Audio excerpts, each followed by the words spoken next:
Hello every one.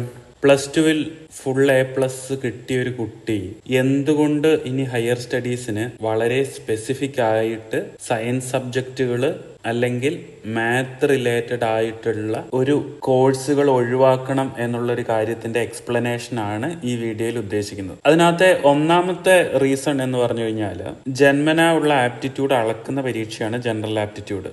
ഈ general ആപ്റ്റിറ്റ്യൂഡിൽ analytical numerical cluster എന്ന് അറിയപ്പെടുന്ന കുറച്ച് കാര്യങ്ങളുണ്ട്. ഇപ്പൊ ന്യൂമറിക്കൽ, അബ്സ്ട്രാക്ഷൻ, ഇങ്ങനെയുള്ള ഒരു കാര്യം അത് ഇൻഹറന്റ് ആയിട്ട് ഈ കുട്ടീന്റെ കുറവാണ് compared to a larger population. രണ്ടാമത്തെ ഒരു റീസൺ എന്ന് വെച്ച് കഴിഞ്ഞാൽ നോളജ് ടെസ്റ്റ് യൂഷ്വലി നമ്മുടെ ഒരു ഹാർഡ് വർക്കിന്റെയും എഫേർട്ടിന്റെ ഒക്കെ റിഫ്ലക്ഷൻ ആണ്. നമുക്കിവിടെ കാണാം ഈ കുട്ടീന്റെ നോളജ് ടെസ്റ്റിൽ മാത്തും സയൻസും ബാക്കിയുള്ള സബ്ജക്റ്റുകളെ കമ്പയർ ചെയ്യുമ്പോൾ ഹൈ ആണെങ്കിലും ഇത് ഓൺ ആൻ ആവറേജ് ഒരു ലാർജർ പോപ്പുലേഷനിൽ ഒരു 55% നിൽക്കുന്നത്. അപ്പൊ ഇതിന്റെ പ്രശ്നം എന്ന് വെച്ച് കഴിഞ്ഞാൽ ഈ ഒരു അവസ്ഥയിൽ ഒരു കോമ്പറ്റീറ്റീവ് എക്സാം എന്നുള്ളൊരു കാര്യം പ്രിപ്പയർ ചെയ്ത് ക്ലിയർ ചെയ്യാനുള്ള ചാൻസസ് കമ്പയർ ചെയ്യുമ്പോൾ കുറവായിരിക്കും. അടുത്ത ഒരു റീസൺ എന്ന് വെച്ച് കഴിഞ്ഞാൽ ഈ കുട്ടീന്റെ സ്പെസിഫിക് ആയിട്ട് മാത്തമാറ്റിക്സ് ഓവർ ടൈമിൽ ഡിക്ലൈനിങ് ആണ്. നമ്മൾ എസ്റ്റിമേറ്റ് ചെയ്യുമ്പോൾ അതിന്റെ പി വാല്യൂയും കൂടെ ചെക്ക് ചെയ്തിട്ടുണ്ട്. അപ്പം റാൻഡം ആയിട്ടുള്ള ഒരു നോയ്സ് അല്ല,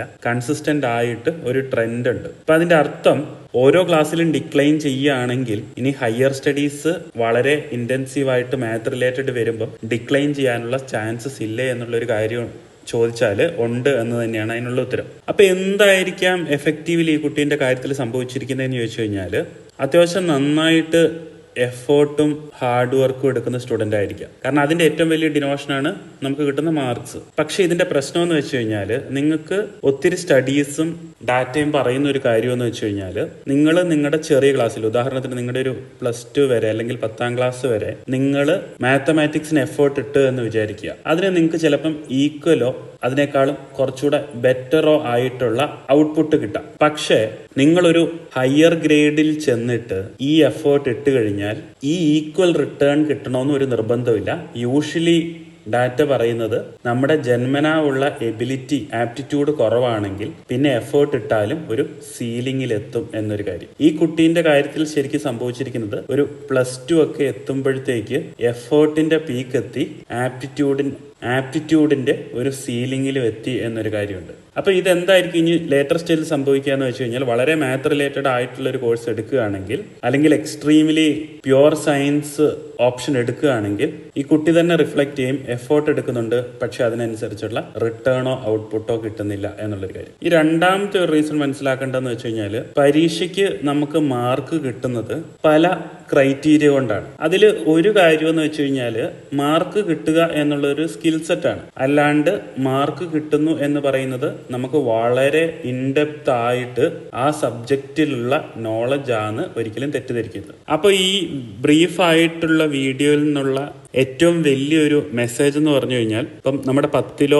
+2ലോ ഫുൾ A+ കിട്ടുന്നത് നമുക്ക് എല്ലാ കാര്യങ്ങളും പഠിക്കാനുള്ള ഒരു പ്രൂഫായിട്ട് ഒരിക്കലും കാണരുത്. ഈ കുട്ടീന്റെ എക്സാമ്പിൾ ആണ് ഇതിനകത്ത് വളരെ സ്പെസിഫിക് ആയിട്ടുള്ള അതിനുള്ളൊരു തെളിവ്. അതുകൊണ്ടാണ് 10ലും +2ലൊക്കെ ഫുൾ A+ കിട്ടുന്ന ഒത്തിരി കുട്ടികൾ ഓവർ ടൈമിൽ നമ്മൾ ഒത്തിരി കാലം കഴിഞ്ഞു കാണുമ്പോഴത്തേക്ക് സക്സസ്ഫുൾ അല്ല എന്ന് പറയാനുള്ള ഒരു റീസൺ. അപ്പൊ എപ്പോഴും നിങ്ങൾ 10ഓ +2 കഴിഞ്ഞിട്ട് ഒരു കാര്യം ചൂസ് ചെയ്യുമ്പോൾ നിങ്ങളുടെ ആപ്റ്റിറ്റ്യൂഡ് എങ്ങനെയാണ് പോകുന്നതെന്ന് മനസ്സിലാക്കണം, നിങ്ങളുടെ നോളജ് എങ്ങനെയാണ് പോകുന്നതെന്ന് നിങ്ങൾ മനസ്സിലാക്കണം. അതിൻ്റെ ഒപ്പം ബേസിക് ആയിട്ടുള്ള നോളജിന്റെ ട്രാജക്ടറിയും കൂടെ മനസ്സിലാക്കണം എന്നുള്ളൊരു കാര്യമുണ്ട്. Thank you so much.